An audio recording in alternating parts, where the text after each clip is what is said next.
Mandalorian season 3 kicked off. Now the second episode has aired, The Mines of Mandalore, which, I don't know why they didn't release both of them at the same time, because I think it helps to see the second episode as part of one larger episode, right? The first two. I know why they did it, because there's only 8 episodes in the season, but That seems to be the case with the third one, the next one. yes, it's interwoven. So, but give me your initial thoughts, since you weren't here to kind of cover the first episode. Were you a little let down with episode 1 going into episode 2? Were you feeling excited about it? What were your thoughts on episode 1 before we delve into the Mines of Mandalore? I enjoyed episode 1. I like the look of the show. I think they did a good job, but just obviously it's all green screen and CGI. But I think The volume, they use the volume. yeah, but it looks good though. I think for the most part. I actually enjoyed the first episode. I thought it was fun. It felt like Star Wars, kind of in The fun Star Wars, yeah, right? Yeah. kind of like from the prequel era, in my opinion. I actually enjoyed that.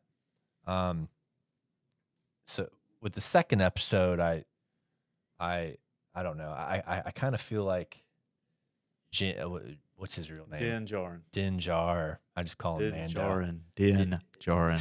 Yeah, I just kind of felt like he was just a useless idiot. It's just like, save me, Bo, save me, please. When everybody leaves their comments, just remember that Sterling called Den a useful idiot, not me. So when you leave your comments, highlight Sterling. Yeah, A useful idiot. That's okay. So we're going to get into some of the things on you're talking about the back half of the episode, right? Yeah. I mean, you get captured, and then you fall in the water and get stuck. I mean, you got saved twice in one episode. I mean, and you saw him struggle to fight those, what do you call them? Alamites. Alamites. I mean, he just looked like a caveman swinging that sword. He looked like hopefully they're going to explain that, because that has not happened with any other lightsabers in previous Star Wars content that I know of. I mean, like it's heavy for him. Han used the lightsaber to, open up a tauntaun. So Bo wields it like a master. Yeah, well, yeah. Now that makes sense, and we'll get into that. Bo's Katan's history with the darksaber, but in previous Star Wars content, any other lightsaber that's been picked up by someone that's not a Jedi, it's not heavy. I mean, you get that they're kind of scared of, they might cut their arm off or something. But I don't understand that. So when we start, and we're going to do two things. We're going to kind of cover the major beats of the episode, what we thought about episode 2, and then a few Easter eggs for people that maybe are not on other YouTube channels or don't read online, or maybe watched it but missed some of the things. We like to highlight the things that maybe you missed or that tie into the larger lore of Star Wars, and we'll do that as we get started here. At the beginning of the episode, we have Din Djarin and Grogu, and they're going to back to Tatooine, that we seem to go to every single season of every show, every movie. And I have a little bit of a gripe about that, but they're going to Tatooine to Peli Mata to get a part, supposedly, for IG-11, so that he can take IG-11 to make sure the surface of Mandalore is safe. I don't know where IG-11 is going to fit into his Naboo starfighter, but that's a whole other issue. But so they show up, and we're back on Tatooine, and the first thing we see is the droid that we saw in New Hope. And what's cool about that, I don't think that in and of itself is an Easter egg, but what is cool about R5 is you see the little the battle scars on the top of the droids where the motivators burst when they switched out for R2-D2 in A New Hope. So you still see the remnants of that both on top of the droid, and we'll show an image of that, and on the side of the droid where Luke tells Uncle Owen that the R2 unit has a bad motivator. So I thought didn't notice that. That was pretty cool. So we obviously knew who the droid was, but so I thought that was cool. And then amongst I thought they were going to do it right. One of the pet peeves I've had on other series and on this series as well is the original Star Wars trilogy. When you had aliens, they spoke alien languages and you had subtitles, and you get used to that. You get conditioned that when they're speaking Huttese or any other, the Rhodians, you see the alien speak, and then if the character that's speaking to him, like Han Solo or whoever, they may speak in English, but Well, in the second episode, they had that alien speaking the foreign language. There was no subtitles. right. And So- she's speaking English to him, and so I thought, okay, they're doing this right now. Then she turns around and starts speaking Jawese, or to. Yeah, it's not very consistent. I'm like, what is going on? But okay, The character actually gets on my nerves. yeah, mine too. But it's small doses, little pet peeve, and Right. I knew we weren't going to be here very long on Tatooine. So, so then two other little Easter eggs. He's looking for a memory part for the IG-11, and she says no. Instead of saying no dice, she says no chance cube. And for those that would recognize potentially a chance cube, what is she talking about? And the chance cube is what we had Qui-Gon Jinn in the Phantom Menace gambling against Watto to win Anakin's freedom, and he rolls the red and blue chance cube, and Qui-Gon Jinn uses the Force to turn it in his favor to get Anakin freed. So, a little throwback to the Phantom Menace and the chance cube. And then she mentions, you picked a time to come here. It's Boonta Eve, and again, tying back to the Phantom Menace, as we see when they first show up in Tatooine, you see the pod racers racing around. Yeah, that's cool. They're celebrating Boonta Eve, and that's a throwback to the Phantom Menace as well, because Anakin's pod race was the races to celebrate Boonta Eve, which is the Hutts, Boonta the Hutt that took over. And she also mentions to Din Djarin that the Hutts are back. So that's something that didn't happen in the Book of Boba Fett. I know that was one of your favorite series. But so I'm assuming that'll be addressed for maybe season 2 of Boba Fett. But the Hutts seem to be back on Tatooine, and she references that. So a few little Easter egg nuggets there, and then she convinces Din to take R5, and she gives him an oil bath, which C-3PO got, from Luke. And then, she builds the section of the ship, the Naboo starfighter, to be able to put R5, and then they're off to Mandalore. And so, your initial thoughts of Tatooine, were you okay with those? To me, the weakest part of the episode was the first 7 minutes. I thought, I'm not really excited to go to Tatooine again. I'm not really excited about Pelimata, but I wasn't hating it, but I just was like, okay, not too excited here until they take off and you see the fireworks celebrating Boonta Eve, and they go to Mandalore. And then I thought the episode gets good. So your thoughts on the first 7 minutes? Yeah, I mean, it was just typical. Nothing groundbreaking. Yeah. No. And I didn't think that. I mean, the last part of the episode the rest of it was entertaining. I didn't love it. Oh, we missed one thing. Grogu jumps out of the Naboo starfighter and does a Yoda flip into Peli's arms. Which is funny because he's like struggling to walk sometimes, and then all of a sudden, boom. I guess that's kind of how Yoda is, though, so that makes sense. Yeah, he kind of wobbles and he's used the Force. So we know that Luke has at least trained him to do the Yoda flip. So that was kind of cool. But so they show up on Mandalore, which was really cool because we've always heard about Mandalore, and we've seen from the animated series, the Clone Wars, and in comics, how Mandalore was pre the destruction. And but we see now as he comes through the clouds. I actually thought that scene looked pretty good. Yeah, it was really cool. And you see kind of the greenish glass on the planet in different sections. And then he sends poor R5, calls him a baby, and sends R5 off to test the air quality and atmosphere, and R5 disappears. And so that gets into where you're talking about. So we see Din tells Grogu, and before he leaves, he has been showing Grogu how to navigate, which is going to play a part into this episode. He's been working with Grogu on He picked up on it like that. I mean, well, and we'll get into that. He pointed, but he's basically telling them, and it did make sense because the planets and the moons around Mandalore, Concordia and Calavali, they're all very close, so you can get from one place to the next pretty quickly if you have a starfighter. They're not in farther reaches of the galaxy, so he laid that out to where it would be like, okay, this would make sense for later if someone needs to get somewhere quick. Yeah. And he's showing them the navigation, and we also have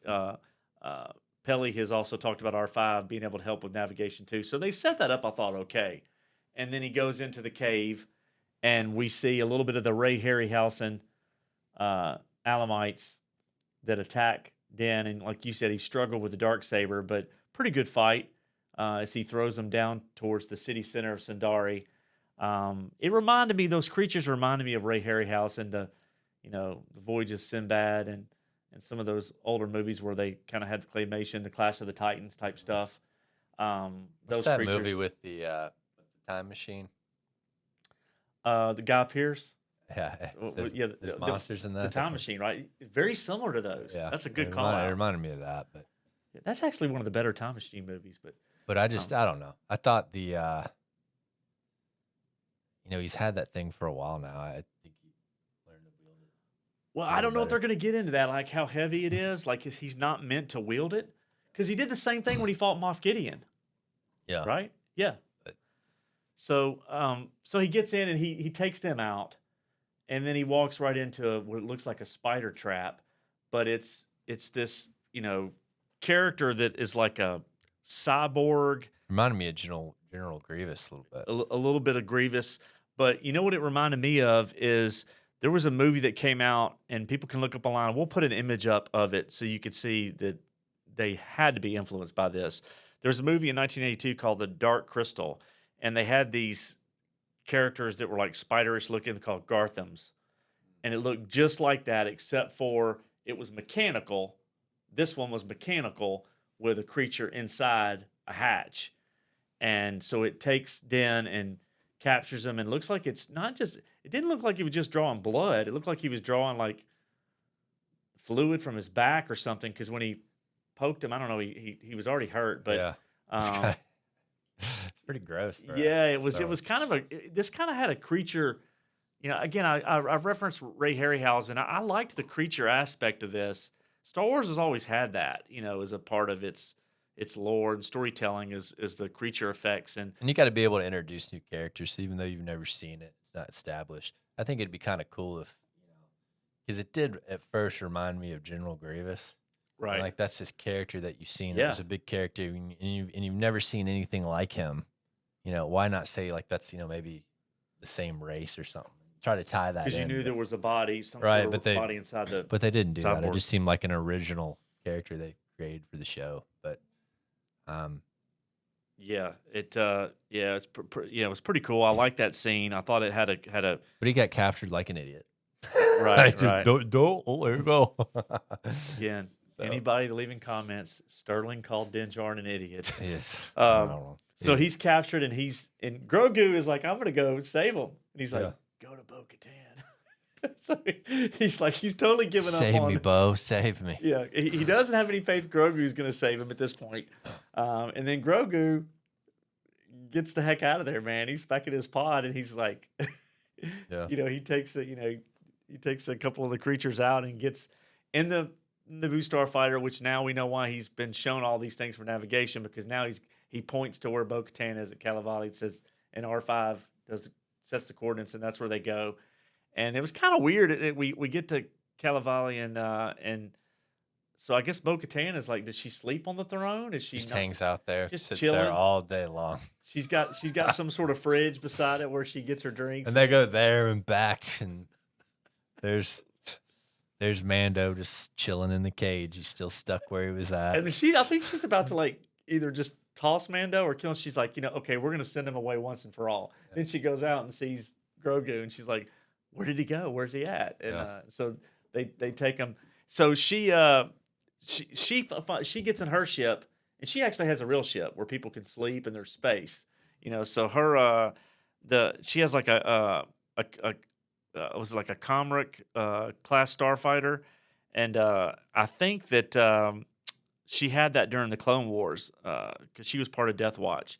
But so she brings her starfighter, and it's pretty cool as you see her starfighter going into the atmosphere onto Mandalore. And I know there's some exposition. She's talking to Grogu about what happened to the planet a little bit, and it's for some people that know the backstory, or that if Mando has been telling Grogu some of the stuff about Mandalore, so it seems could be a little bit redundant. But I think what it's doing is it's building a relationship for the first time, really, between Bo-Katan and Grogu, because in last season it was all about they had to rescue Grogu, but she didn't know Grogu. So I think it's she's bonding. So and I think it's going to serve a purpose for the later part of the season. But she shows up and this is her home world. So she looks around, sees in the ceiling. She kills the Alamites and She knows what they are instantly. and she knows how to wield the Darksaber when she gets to where this droid, this cyborg is. She takes it out, and she's way more adept at fighting than Din Djarin. But that makes sense because she's been part of wars and she's done this for. I mean, people have to remember Bo-Katan's character has to be at least 50. If you're just retracing the steps going back to the Clone Wars, we're 5 years after Return of the Jedi. Do they age slower, or what's the? I don't think so, but she's was in her late teens, early 20s. So when all she that just happened. looks great for 50. Of course, Okay. she's a Mandalore. So, but Yeah. she's been doing this for a long time, whereas Din is not. So it would make sense that she could rescue him. And this is her home planet. She knows the species. She knows her way around. But he's been a bounty hunter his entire life. I mean, But he was freezing people right before Mandalorian started. So I don't know. I don't So- buy it. I think I think it's just he's been Disney-fied. And So- he's just a. So she Oh, frees yes. him, and now he's like, I'm not leaving. I'm going into the springs, right? So he's going into the waters and I think it's a cool scene of him talking about why the creed is important to unify the Mandalore, and you start to see her starting to buy into, and this is where I felt for the first time that what we're seeing here is the Princess in the Night, Arthurian tale a little bit, right? With Bo-Katan, she comes from royalty. You're going to see about her past misdeeds and that she's lost faith. And you have a guy in Mando who is the knight. He's the guy that is restoring her faith. You start to see that happening, and when you hear the music playing when he steps into the water, and then he's like a kid that stepped into the deep end where the pool slopes.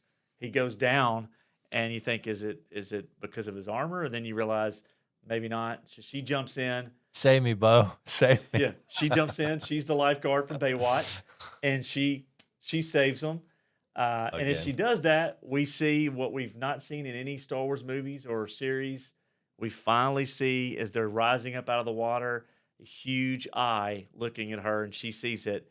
And you see the tusk as it floats away, the Mythosaur. And so that's a game changer. So as the episode ends, and she's in shock, right? Because this has been a myth. The whole idea of Mandalore, when the Mandalorians took over the planet and they created, the creed and the houses, and they did so by defeating and in some instances riding these mythosaurs. And the mythosaur is more important than the Darksaber. So now that we have a mythosaur, is she going to conquer? Is she going to ride the mythosaur? And the mythosaur trumps the Darksaber. So I think they're given an out there for her to be able to lead the people and unify them. And so I think also you have Din, who is maybe learning that not everything that the armor has been saying is true, and not everything that Bo has been saying is true. That the commonalities are what's going to bind them, right? And so they're setting the stage up for that. I give it an 8 out of 10. I enjoyed it for the lore and for all the things I've watched before. I'm a Star Wars fan, so I'm an easy sell, but I enjoyed it. You didn't like it as much as I did, right? I give it a 6.